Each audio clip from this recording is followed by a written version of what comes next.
됐어요. 사도 베드로는요, 지금 우리가 이해할 수 없는 또 혹은 획기적인 이야기를 하고 있습니다. 그게 뭐냐면은 옛날에 선지자들이 BC 700년, 800년, 또 500년, 또 2000년, 또 3000년 전에 그 선지자들이 그 선지자들 속에 누가 있다고요? 그리스도께서 있었다는 겁니다. 그리스도의 영이 그 속에 이미 있었다는 겁니다. 그럼 그리스도의 영이 뭘 가르치겠습니까? 이것은요, 딱 답을 이야기하면 예수님께서 십자가에 죽으시고 부활하시는 영이에요. 물론 제가 십자가를 이야기할 때는 항상 부활이 포함되어 있고 그 십자가 속에 하나님의 비밀이신 성령의 능력이 거기 함께 담겨져 있습니다. 이 성령의 능력으로 우리를 구원하잖아요. 그런데 그 과정에 있어서는 예수의 영을 받지 못하면은 원래 살아있던 내 육신, 그 육신이 죽지가 않습니다. 십자가의 영이 와야만이 내가 깨어지고 내 자아가 무너지고 거기에 새롭게 성령이 새로운 삶을 우리에게 부여해 주거든요. 그 삶을 살아가는 것이 바로 성도의 삶이고 또 그 삶을 통해서 내가 거듭났구나, 내가 이제 세상과 다른 사람이 되었구나 하는 것을 스스로 우리 속에 계신 성령으로 말미암아 알게 됩니다. 그래서 그 성령은 그리스도의 영이 돼요. 그 선지자들이 이미 그리스도의 영을 이미 가지고 있었다고 베드로는 이야기해 주고 있습니다. 그러면서 그 뒤에 보니까 그 받으실 고난과 후에 받으실 영광을 미리 증언하여 누구를 또한 어떤 때를 지시하는지라 이렇게 이야기해 있어요. 그리고 아브라함 또는 이삭, 야곱 다 이렇게 약속의 사람들이잖아요. 모세들, 그리고 구약의 성도들, 그리고 많은 선지자들, 또 이름 없는 성도들 전부 그리스도의 영이 그 속에 있었다고 이야기해도 이거는 어긋나지 않죠. 그래서 그리스도의 영을 받아서 고난에서 나타난 구원을 체험했다. 예수님이 직접 육신을 입고 십자가 죽음 후에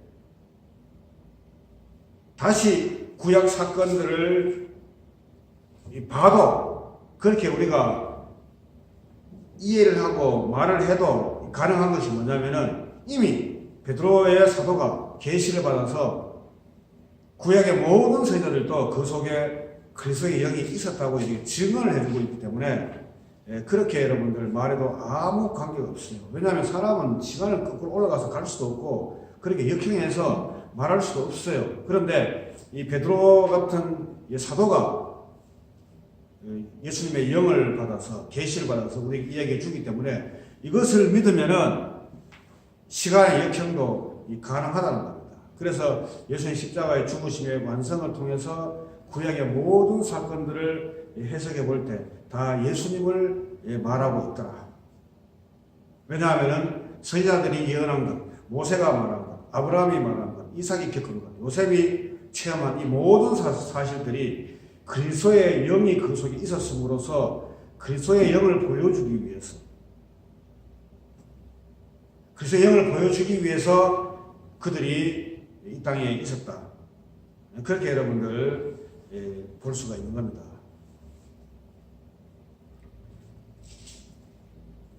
그러니까 신약시대에 와서 십자가에서 완성해서 다시 구약의 성도들에게 구원을 주는 것이 아니라 때때마다 모든 성도들은 그 당시에도 똑같이 그리스도의 영이 그 속에 있었기 때문에 완전한 구원을 받는데 조금 더 모자람이 없었다. 그렇게 여러분들 할 수가 있는 겁니다.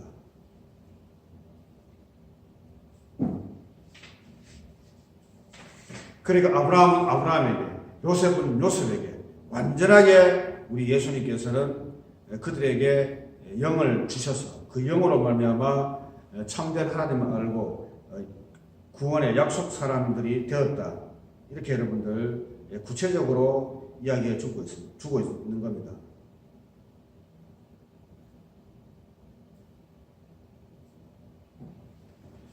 그 모세 때는 여러분 제사를 드렸거든요. 그 제사가 가장 그 중요합니다. 그 당시에는. 이 제사가 이 제물 대신 그 예수님의 그 대신 희생임을 그때도 여러분들 알게 됩니다.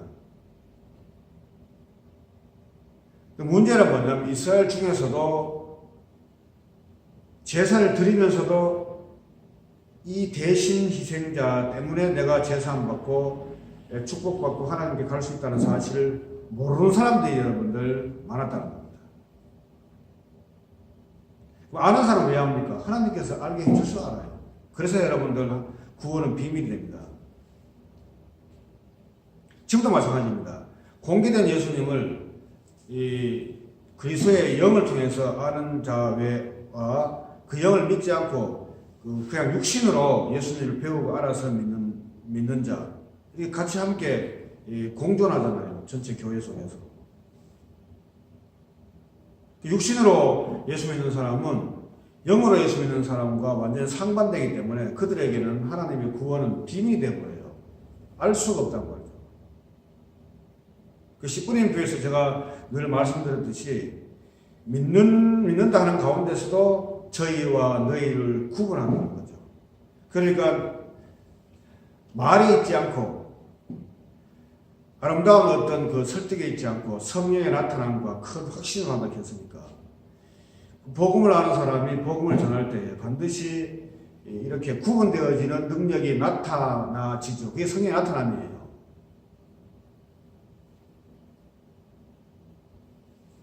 내가 너희에게 이렇게 말할 때 너희가 걸림이 되었느냐? 그 십자가의 복음이 걸림돌 역할을 한다는 거죠. 그 사도 바울도 그 할례 문제 때문에 굉장히 골치가 아팠어요. 그래서 내가 할례에 대해서 반대하지 않았다면 십자가의 걸림돌이 제하여졌을 것이다. 그런 얘기 했잖아요.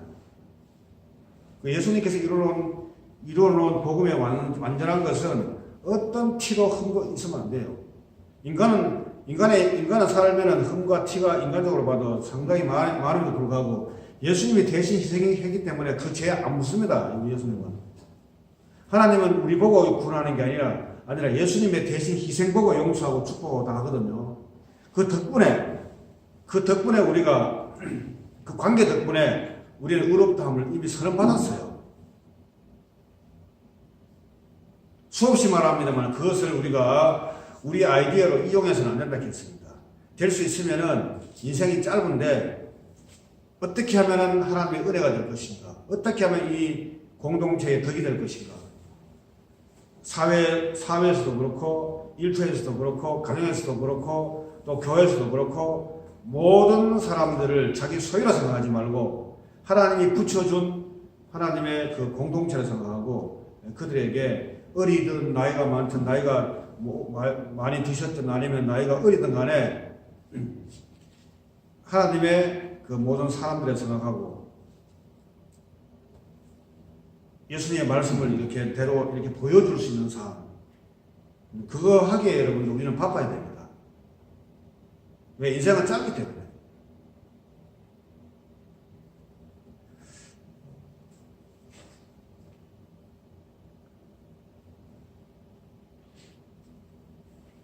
그러면 구약 때도 마찬가지입니다. 선지자들 속에 그리스도의 영이 있었기 때문에 똑같이 지금과 똑같이 예수님을 공개적으로 제시해서 예수님의 하신 일인 그분의 죽으심의 복음을 통해 가지고 구분한다고 했습니다. 마찬가지입니다. 구약과 선지자들 똑같이요. 그리스도의 영이 있었기 때문에 듣기는 들어도 보기는 보아도 알지 못하고 깨닫지 못하는 말씀을 가지고 이스라엘 중에서 자기 백성을 여러분들 구분하는 것이 하나님의 계획입니다. 그래서 결국 나중에 보니까 남은 자 그들을 거룩한 씨라고 하기도 하고 거룩한 후손이라고 하기도 해요. 하나님께서 아브라함에게 아예 현실에 있지도 않는데 약속을 했죠. 네 백성이 모래가 별처럼 바다의 별처럼 하늘의 별처럼 바다의 모래처럼 많아질 것이다. 그 다음 이스마엘에게도 예언해요. 육적인 이스마엘에게도 너 백성이 엄청나게 많이 나타날 것이다. 그 이스마엘의 하나님도 있잖아요. 그래서 지금 복음 외에, 복음 안에 있는 사람들 외에 모든 조금 이렇게 문화가 달라가지고 형태는 달라 보이지만은 모든 종교죠. 그 속에 여러분들 교회도 포함된다고 보고요. 이스마엘 자손이다. 왜? 하나님 부르고 예수 이름 부르지만은 구약에 말하는 약속도 아니고 신약에서 말하는 성령에 의해서 십자가 부활의 영에 의해서 성령이 내주한 사람들이 아니라면은 그런 사람들은 아무리 많고 많아도 전부 다 육적 자손. 이거 이미 예언했어요. 누가요? 바로 창세기 때 이스마엘에게 예언을 했다고요. 그렇게 해서 구분시키기 위해서 듣기는 들어도 보기는 보아도 알지 못하는 말씀으로 결국 이 그루터기만 여러분들 남겼어요. 이사야서라고 합니다. 지금도 여러분들 똑같아요. 사도행전 28장에 보면은 이 사도 바울이 모세와 그리고 시편에 관한 말씀을 가지고 예수에 관하여 복음을 전했더니 서로 맞지 않아서 흩어졌더라. 특히 유대인들은 그 이야기를 듣고 소리를 지르면서 분란을 일으키면서 사도 바울이 거하는 셋집에서 빠져나가더라. 그러니까 이런 현장이 시간과 관계없이 복음이 있는 곳에 여러분들 일어납니다. 이거 일어나지 아니하면요, 그것은 엄밀히 말해서 가짜복음입니다. 그래서 교회는 들락날락 해야 돼요. 그래서 그런 과정 가운데 지나다가 또 이어서 또 지나다가 주님 오실 때 그때 최종적으로 주님께서 인정하고 남는 그 열매가 바로 거룩한 씨예요. 거룩한 후소. 그들이 바로 예수가 만드시고 가지고 오신 하나님의 나라의 유일한 그 백성들이 됩니다. 요한계시록에 잘 나타나 있죠. 그 백성들이 그 하늘에 올라가서 영광의 그 혼인잔치를 하는 모습이 있어요.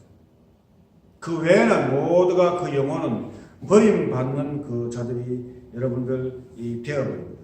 사도 바울이요, 계속 그 구약 성경 가지고 예수님에 대해서 그의 십자가 죽음과 부활에 대해서 맞춰가지고 성경을 아침부터 저녁까지 계속 강론했어요. 그게 나오죠. 제가 했잖아요. 사도 바울은 다른 제자들처럼 예수님과 가까이 있은 적도 없고 동고동락 한 적도 없고 기적 베푸는데 같이 함께 한 적도 없고 말씀을 푹 들은 것도 없어요. 그가 여러분들 체험한 것은 예수님의 죽으심과 부활이에요. 그리고 이 예수님이 진짜 하나님의 아들이었구나. 그래서 그걸 가지고 자기가 그렇게 잘 알고 외우고 행동했던, 완벽하게 외우고 완벽하게 행동했던 구약 성경을 예수님으로 다시 해석하잖아요. 또 그의 죽으심의 도를 또 이야기하면서 다 예수님에게 몰아가지고 이야기합니다. 에베소서에 보면은 모든 만물들도 예수님을 위해서 있다고 그랬습니다. 창조할 때도 하나님이 혼자 하신 것이 아니라 예수님과 함께 했다고 그랬습니다. 그러나 재창조하는 것도 예수님께서 소관이시고, 그 다음에 안 믿는 자, 통치자, 권세자들 그 누구든 간에 전부 다 예수님을 향해서 있다는 겁니다. 제가 아침에 얘기했듯이 예수를 안 믿는다 하는 것은 의식적으로 부인하는 겁니다. 그런데 나중에 보니까 자기의 구속과 자기의 뜻을 위해서 안 믿는 사람도 무의식적으로 순종케 해서 하나님의 뜻을 잃어버려요. 우주는 물론이고, 우주는 물론이고, 우리 보이는 모든 마음물 있죠. 이 마음물 전체를 여러분들 다 그리스도로 말미암고 그리스도를 위하고 또 그리스도에게 집중되어 있다는 거예요. 또 그 예수님께서 그걸 다 통일하시고 하셨는데 그 계기와 원인이 바로 십자가의 죽음 대신 희생이에요.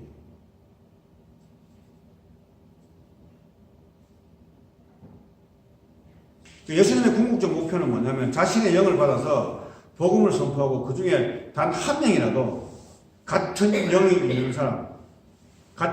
있는 사람을 발견하고 주고 발견해서 그 복음과 함께 기뻐했을 때라는 사실을 우리는 아셔야 됩니다.